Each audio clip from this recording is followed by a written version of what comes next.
December 20th, 1943. Over the frozen fields of northern Germany, the sky looked like a vast sheet of hammered steel, cold, sharp, and waiting to break. Contrails twisted above the clouds where the remnants of an air battle were being carried away by the wind.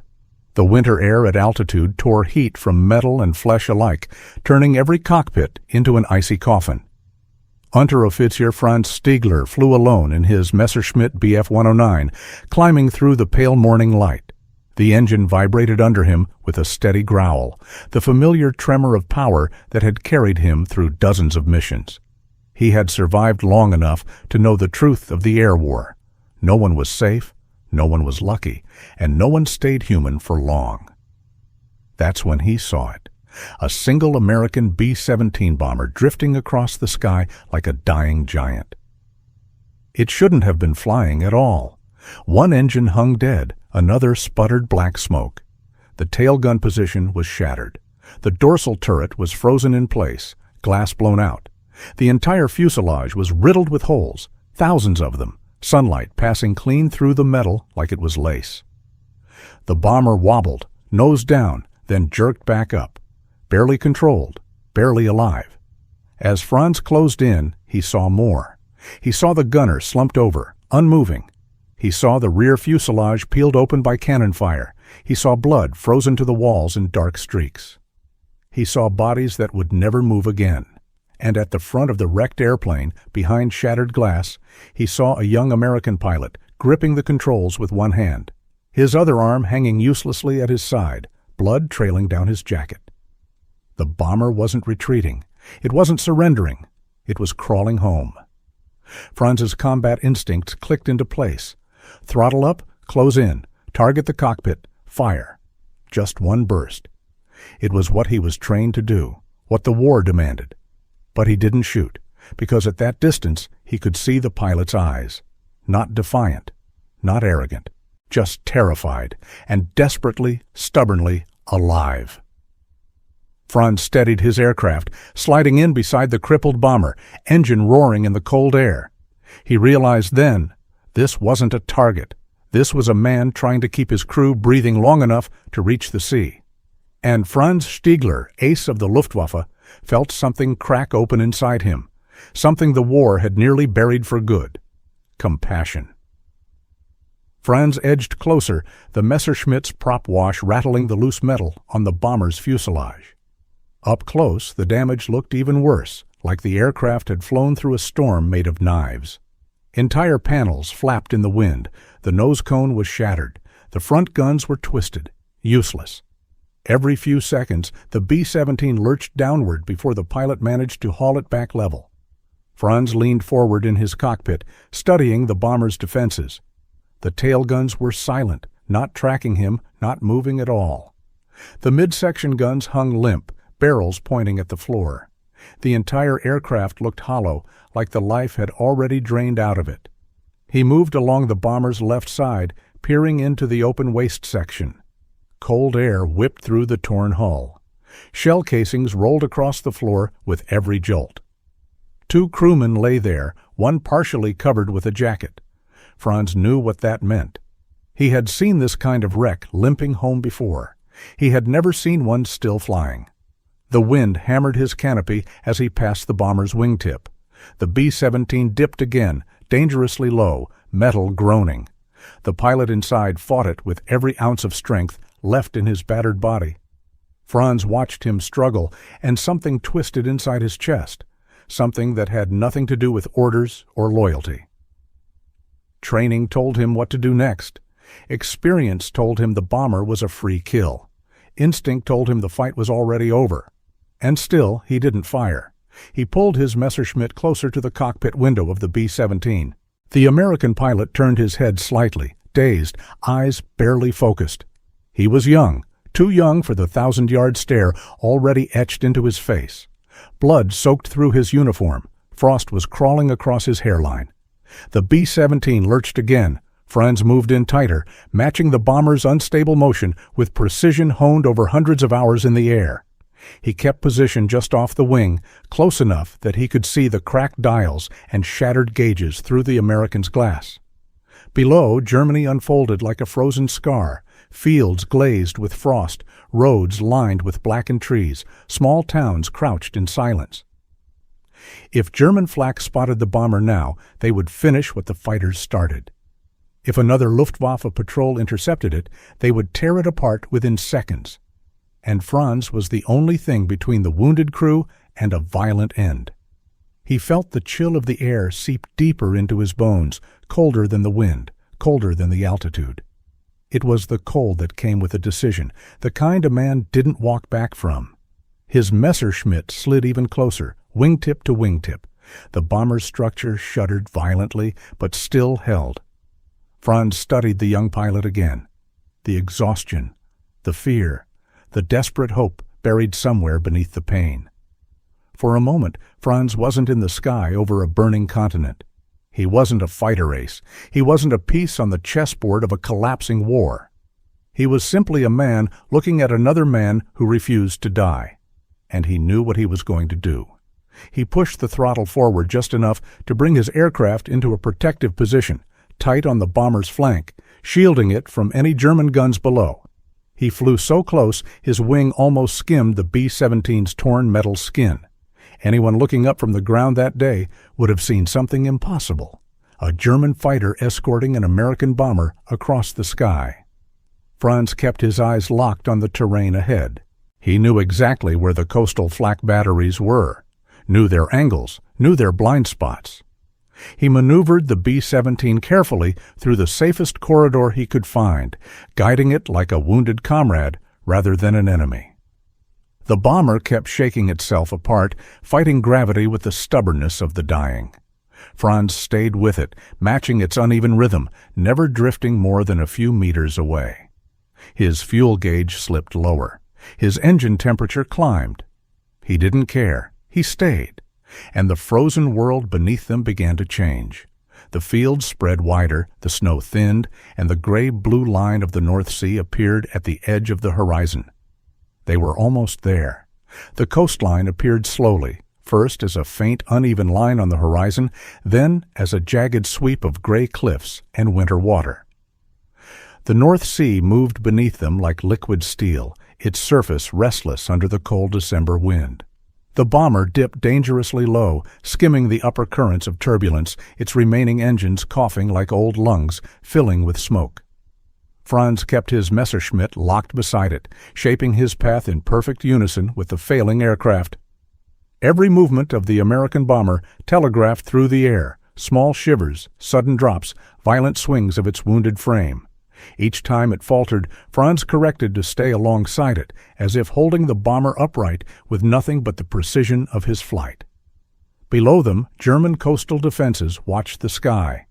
It was here, at this invisible border between land and sea, where any Luftwaffe pilot was expected to break away.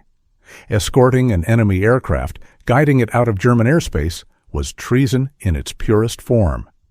There was no ambiguity, no loophole, no technicality that could mask what Franz Stigler was doing. He felt it like a weight on his chest. The flak positions along the coastline were manned by crews who had orders just as clear as his. Anything that wasn't German was to be destroyed. And if they chose to open fire now, both he and the wrecked B-17 would vanish in the same blossom of flame over the water. The bomber descended another few meters, tail swinging. Its pilot was losing strength. Franz saw his head slump forward, saw the aircraft drift toward the coast, toward the guns waiting there. He pulled ahead of the bomber, placing himself deliberately between it and the closest artillery battery. His wings caught the cold sunlight, bright enough to reflect off the observation scopes below. A single German fighter, flying low. No radio call. Close escort with a crippled American bomber. Flak crews hesitated. Franz stayed directly in their line of sight. His presence a silent command. Not this one. Not today. The bomber continued its wounded crawl toward the sea. Panels tore away from the fuselage, spiraling into the air like dead leaves. Its right landing gear dangled helplessly. The exposed ribs of the tail section vibrated so violently they blurred. The men inside were barely holding on. Whether they knew a German fighter was saving their lives didn't matter. They flew on because it was all they could do. The coastline passed beneath them. The anti-aircraft guns remained silent. And then the land fell away entirely, replaced by the endless gray of open water. The sea stretched to the horizon, cold, merciless, free of German fire. Franz eased his Messerschmitt out in front of the B-17 and angled his wings, tilting them in a deliberate, clear gesture that any pilot could understand. "You're out. You're safe. Go home." The bomber did not respond. Its engines barely kept spinning. It drifted like it was listening, trying to remember what flight felt like before the sky turned into a war. Franz slowed his aircraft even more, forcing the bomber's pilot to see the motion, to understand the message. The American raised his head, eyes glassy, but he caught it. One wing dipped in acknowledgement, a weak, unsteady movement, but enough. Franz felt something in his chest shift, a knot he hadn't realized he'd carried tightening once more. His heart pounded against the straps of his harness. Every instinct screamed to turn back before a German patrol found him in enemy airspace, before someone on the ground reported what he had done, before command asked the one question he could not answer. But he remained in formation just a little longer, close enough to guard the bomber one final time, close enough to see it steady itself over the open sea. Finally he pulled away, a slow, deliberate bank to the left, his Messerschmitt turning back toward the land, the B-17 continuing toward the fading horizon. The separation felt like tearing a page from a book mid-sentence. He watched the wounded giant for as long as he dared, watched it sink lower, then rise again, watched it limp toward safety, half airplane, half unbreakable will. And when he could no longer see it, when the gray swallowed it whole, Franz finally turned his eyes toward Germany. His fuel was low, his orders were broken, his fate, if discovered, would be sealed. The cold bit into him deeper than before, settling into bones that had already carried too much. But his conscience was quiet. For the first time in months of brutal air combat, he felt the war lose its grip on him, if only for a moment. The return flight felt longer than any mission Franz had ever flown. The Messerschmitt vibrated with a tired, uneven hum as he crossed back over the coastline. The cold had deepened, the December air turning every exposed seam of the cockpit into a knife blade against his skin. His fuel gauge hovered just above empty. He could feel the engine's subtle protests in the rudder pedals, small mechanical shivers that hinted at a stall if he pushed it too far. Below him, the familiar patchwork of fields and forests stretched in muted winter colors. Smoke still rose from scattered towns hit by the Americans earlier that morning. The crooked shadows of half-frozen rivers wound across the land like scars. It was a landscape hollowed out by war, and today he had willingly violated the duty he'd sworn to uphold over it. His altitude dipped slightly. He corrected without thinking, though a new tension cramped his stomach. Each kilometer closer to his airfield tightened something around his lungs. He replayed the flight in his mind, frame by frame, trying to see it from another man's standpoint, from the outside, from command, from the cold bureaucratic eyes that saw only rules and outcomes. He knew exactly how it would look. An ace pilot escorted an enemy bomber to safety. Aiding the enemy. A court-martial offense. A death sentence. He swallowed hard. The winter air carried the taste of metal and fear. When his airfield finally appeared in the distance, snow-dusted runways, hangars clustered like gray cubes in the frost, Franz felt his pulse pick up. The radio remained silent. He hadn't called in. Couldn't. Not with the risk that someone might have tracked his escort path. The flak towers near the base rotated lazily as he approached, their crews scanning the sky through scopes that reflected the pale sun. If any of them had spotted his strange formation over the coast earlier, he would know soon enough. He lowered his landing gear. The wheels groaned as they extended, cold stiffened, reluctant. The Messerschmitt dropped toward the runway with a sluggish glide, its fuel nearly exhausted. A thin layer of frost crackled under the tires as he touched down, skidding slightly before the aircraft settled into a shuddering roll. The moment the engine sputtered to a stop, silence crashed into the cockpit. Not peaceful silence. the heavy, suffocating quiet of a man waiting for judgment. He climbed out slowly, boots crunching on the frozen ground. 2 mechanics approached, bundled in heavy coats, their breath forming pale clouds. They looked at his aircraft first, then at him. Their eyes narrowed, catching details he had no way to hide. Fuel almost gone, soot across the wings, no bullet marks, no powder streaks around the cannon barrels, no signs of a fight. But the real giveaway was his expression. He forced himself to walk calmly toward the operations hut. Each step sank deeper into a pit in his stomach. He could feel the weight of every decision pressing harder now that the sky was no longer rushing past him, now that the world had slowed enough to make consequences real. Inside, officers moved in clipped patterns around the map table. Papers shuffled, radios crackled. A messenger hurried past with a clipboard. The war continued, indifferent to one pilot's act of mercy. Franz stood there for a moment, feeling the heat of the stove on his frozen hands, but it couldn't warm him. Not after what he had just done. Not after choosing humanity over survival. An officer turned toward him, raising an eyebrow. "You're back early," he said. Franz nodded, forcing his breathing to steady. The words caught in his throat, not from guilt, but from the knowledge that one sentence, one misplaced detail, could condemn him. He reported engine trouble, poor visibility, failure to find targets. The officer's expression remained unreadable. A pencil tapped against paperwork. A long pause followed, long enough to cut through Franz's nerves like wire. Then the officer simply wrote something down and waved him away. Dismissed. Franz stepped outside again, cold air wrapping around him the moment the door closed behind his back. He exhaled shakily. For now, it seemed, he was safe, or at least unnoticed. But the feeling didn't settle into relief. It settled into something deeper and darker, an awareness that a line had been crossed, one that could not be uncrossed. He walked toward his Messerschmitt, resting a hand on the cold metal of the fuselage. The engine ticked softly as it cooled, each click echoing like a second hand on a clock counting down to consequences yet unseen. Across the vast winter sky, far beyond the horizon, a crippled B-17 was fighting to reach home. Franz stared at that horizon for a long time, the silence of the airfield wrapping around him, heavy and unresolved. The war had not changed, but something inside him had.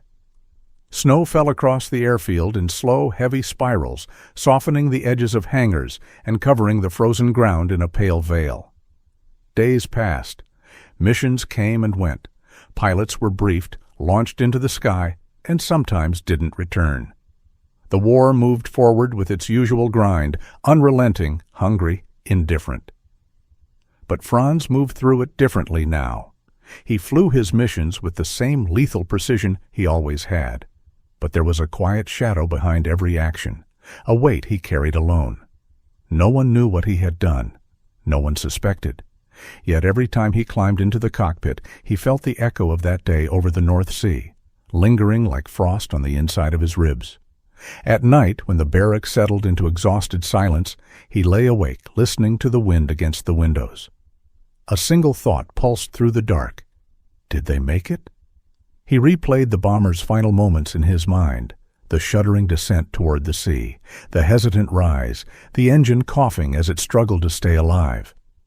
He imagined the young pilot inside, hands trembling with pain, coaxing that broken machine across the last miles toward England. Some nights, Franz let himself picture the bomber touching down, the crew being pulled from the wreckage, medics rushing forward, the pilot finally allowing his eyes to close. On other nights, darker ones, he imagined the opposite, flames over the water, a silent splash, a final dive into the cold that swallowed everything. He never spoke of it.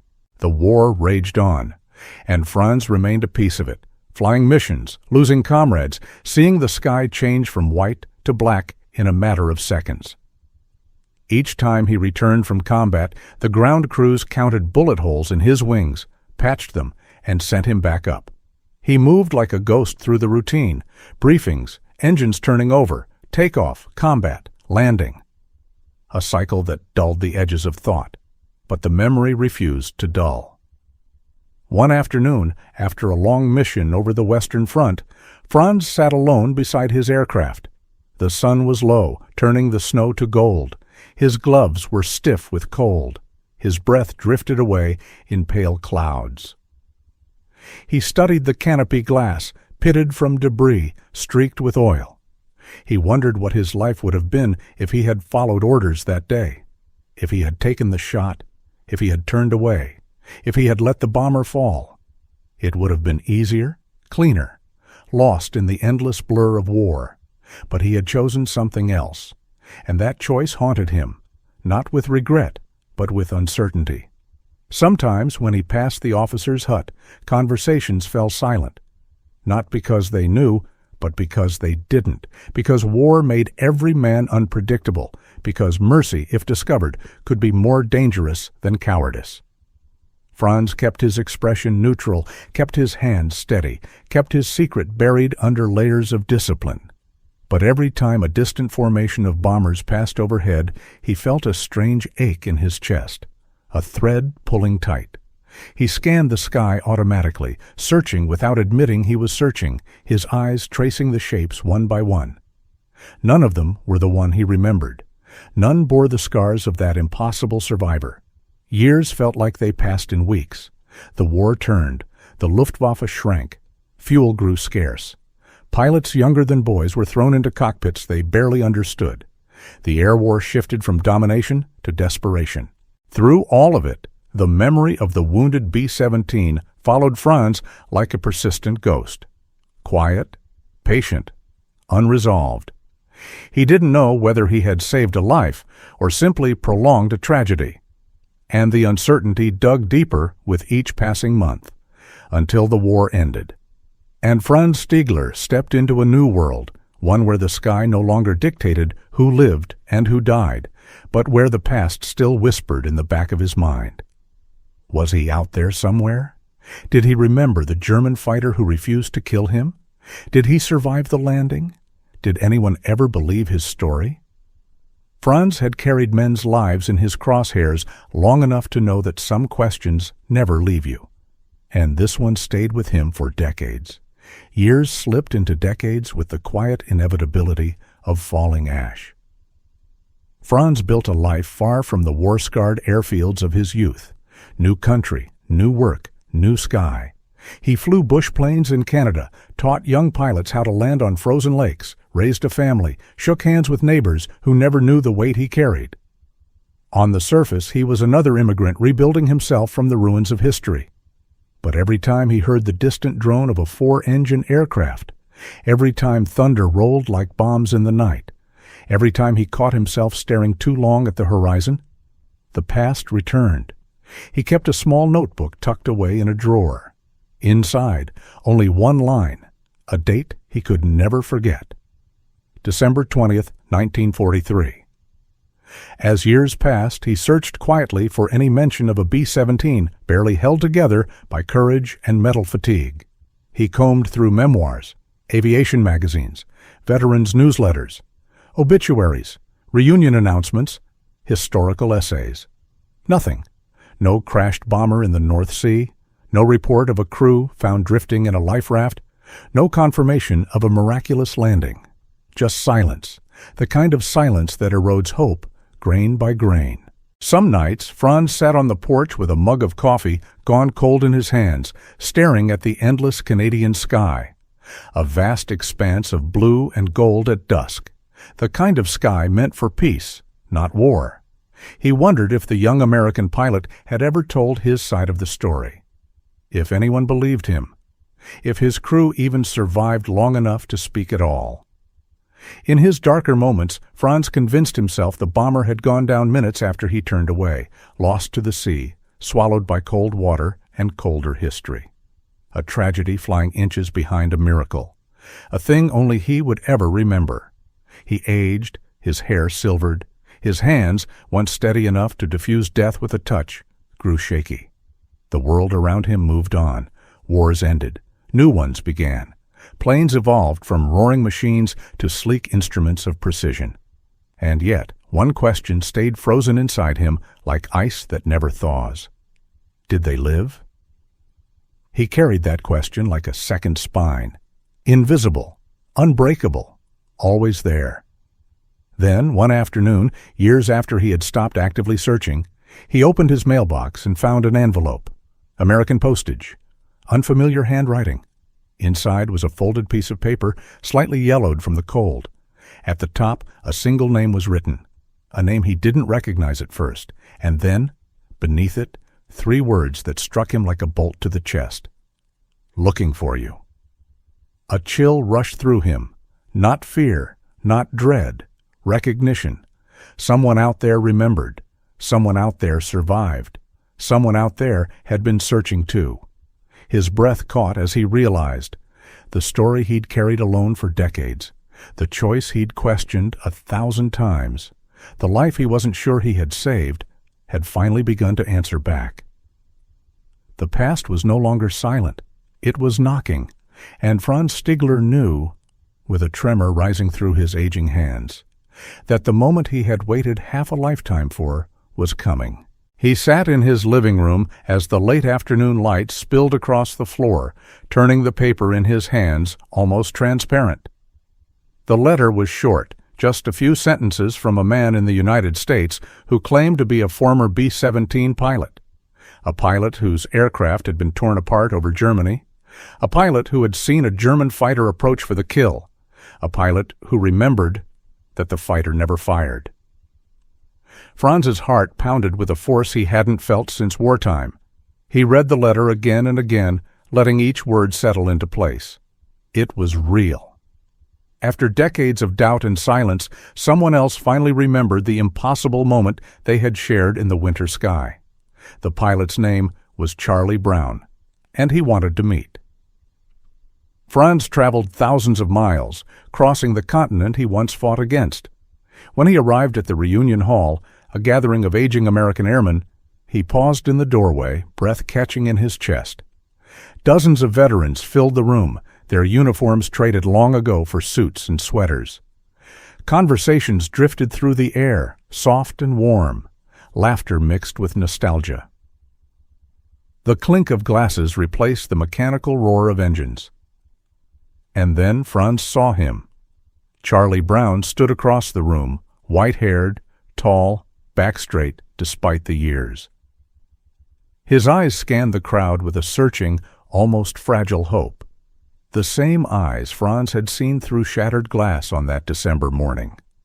Charlie turned, their eyes met, and the room fell away. For a moment, neither man moved. 2 lives separated by enemy lines, wartime propaganda, oceans, decades, finally collided again in a single breath. Charlie took a slow step forward, then another. Franz walked toward him, unsure whether his legs would hold. His heartbeat thudded in his ears, a distant echo of propellers spinning through cold air. His throat tightened, his vision blurred. When they reached each other, Charlie extended his hand. Franz didn't shake it. He pulled the American into a fierce embrace. It wasn't the embrace of former enemies. It wasn't even the embrace of comrades. It was something deeper, 2 human beings acknowledging a moment that had changed both of their lives forever. Charlie's voice shook as he whispered, barely audible, "You saved my crew!" Franz felt tears, hot, unexpected, slip down his face. "I didn't want to lose another soul," he murmured. They stood like that in the middle of the room while the other veterans watched in stunned silence. It took them a few moments to understand what they were witnessing, and then whispers spread, soft at first, then gaining strength. That's him. The German pilot? The one who spared them? The one who guided the bomber home? Charlie introduced Franz to the surviving members of his crew, men with families, men who had lived full lives after that day, men who had grown old because he, Franz Stigler, Luftwaffe ace, chose mercy over victory. One by one, they shook his hand. One by one, they thanked him. In that moment, Franz understood something the war had taken from millions, that humanity can survive even the darkest places, that a single act of compassion can ripple across generations, that the truest measure of a soldier is not how many lives he takes, but how many he chooses to spare. Franz and Charlie became close friends. They visited each other's families. They traveled together. They spoke at schools about the day their fates crossed in the sky. For the rest of their lives, they called each other brother. When Franz Stigler died in 2008, Charlie Brown had already passed a year earlier. Their families placed their obituaries side by side. Different nations, different uniforms, same humanity. Two men who were supposed to kill each other, but instead saved each other. Their story remains one of the most powerful acts of mercy ever recorded in war. Because in a sky built for death, Franz Stigler chose life, and the world never forgot.